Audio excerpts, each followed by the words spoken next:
নমস্কার বন্ধুরা, রান্নাঘরের টুকিটাকিতে আপনাদের সকলকে স্বাগত। আজ আমি আপনাদেরকে বানিয়ে দেখাবো কাজু বিস্কিট বা কাজু নামকিন। ভীষণই মুচমুচে হয়। দেখুন, একটা আমি আপনাদের ভেঙে দেখিয়ে দিচ্ছি, আর আওয়াজ শুনে তো আপনারা বুঝতেই পারলেন ঠিক কতটা মুচমুচে আর কতটা পারফেক্ট হয় এভাবে বানালে। আর এভাবে বানিয়ে কিন্তু আপনারা স্টোরও করে রাখতে পারবেন অনেক দিন পর্যন্ত। তাহলে চলুন দেখে নিন। দেখুন, তার জন্য একটা মিক্সির জারের মধ্যে 4 চামচ চিনি দিয়ে চিনিটাকে শুকনো অবস্থায় গুঁড়িয়ে নিতে হবে। চিনি গুঁড়ো করে নিয়েছি। এবার একটা বাটির মধ্যে গুঁড়ো করা চিনিটা নিয়ে নিচ্ছি। এর মধ্যে দিতে হবে স্বাদ অনুযায়ী নুন আর সামান্য একটু বেকিং সোডা। এখানে কিন্তু বেকিং সোডাটাই দিতে হবে, বেকিং পাউডার না। এবার শুকনো উপকরণগুলো মিশিয়ে নিয়ে এর মধ্যে আমি 4 চামচ রিফাইন্ড অয়েল দিয়ে দিচ্ছি। দিয়ে তেল আর চিনির গুঁড়োটাকে আমি খুব ভালো করে মিশিয়ে নিচ্ছি একটা চামচের সাহায্যে। দেখুন, তেল আর চিনিটাকে খুব ভালো করে এইভাবে মিশিয়ে নিয়েছি। এবার আমি এর মধ্যে 1 বাটি ময়দা দিয়ে দিচ্ছি। দিয়ে এবার সমস্ত কিছুকে খুব ভালো করে মিশিয়ে নিচ্ছি। দেখুন, চামচে করে মেশাতে অসুবিধা হচ্ছিল, তাই হাতের সাহায্যে খুব ভালো করে মিশিয়ে নিয়েছি। এইভাবে মুঠো করলে দলা পাকছে, আবার প্রেস করলেই কিন্তু ঝুড়ো হয়ে যাচ্ছে। ঠিক এইরকমভাবে করে নিতে হবে। এবার এর মধ্যে আমি সামান্য কালো জিরে আর হাফ চামচ জোয়ান দিয়ে এগুলোকেও খুব ভালো করে মিশিয়ে নিতে হবে।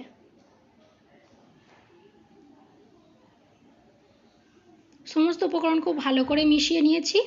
এবার এখানে অল্প অল্প করে জল দিয়ে এর একটা ডো আমি রেডি করে নেব। জলটা কিন্তু অল্প অল্প করেই দেবেন, একসঙ্গে অনেকটা জল দেবেন না। অল্প অল্প করে জল দিয়ে এরকম একটা ডো আমি রেডি করে নিয়েছি। ডোটা যেন খুব নরম না হয়। এবার এটাকে ঢাকা দিয়ে 10 মিনিটের জন্য রেস্টে রেখে দেবো। দেখুন, 10 মিনিট পর ফিরে এসে ঢাকাটাকে আমি খুলে নিচ্ছি। এবার এটা দুটো ভাগে আমি ভাগ করে নিচ্ছি।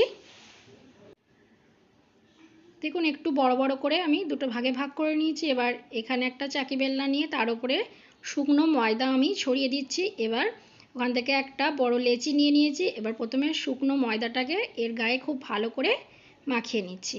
দিয়ে এবার এটাকে আমি বেলে নেব। যেমন আমরা রুটি বেলি ঠিক তার থেকে একটু মোটা করে বেলে নিতে হবে। বড় করে আর মোটা করে আমি বেলে নিচ্ছি। দেখুন, এইভাবে হাতের সাহায্যে ঘুরিয়ে ঘুরিয়ে আমি এটাকে বেলে নিচ্ছি।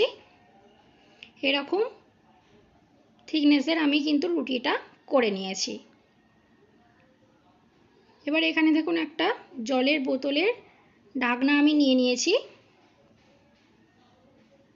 দিয়ে এবার এগুলোকে আমি এইভাবে করে কেটে নিচ্ছি। দেখুন, আপনারা কিন্তু দেখলেই বুঝতে পারবেন ঠিক আমি কীরকমভাবে কাটছি। এই দেখুন, ঠিক এইরকম শেপের করে আমি সমস্তগুলোকে কেটে নিচ্ছি।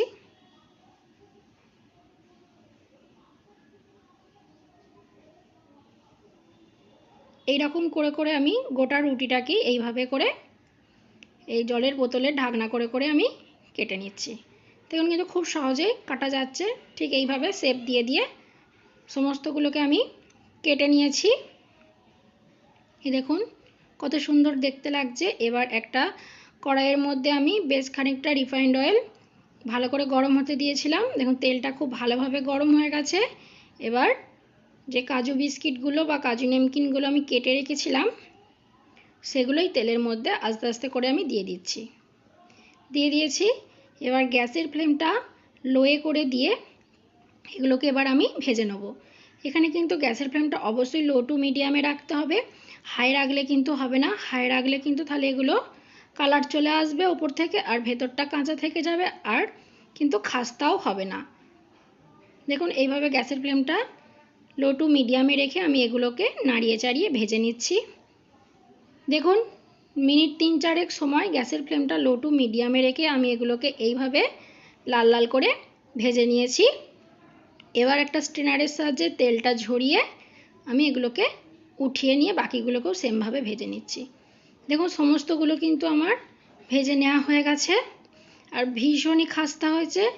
দেখুন একটা আমি আপনাদের ভেঙে দেখিয়ে দিচ্ছি ভেতরটা কতটা খাস্তা হয়েছে আর কতটা ফাঁপ এসেছে। তো বন্ধুরা, আমার এই রেসিপিটা কেমন লাগলো কমেন্টে অবশ্যই জানাবেন। ভিডিওটা ভালো লাগলে একটা লাইক করে আমার চ্যানেলটিকে সাবস্ক্রাইব করে দেবেন। আজকের মতন এই পর্যন্তই। ভালো থাকবেন, ধন্যবাদ।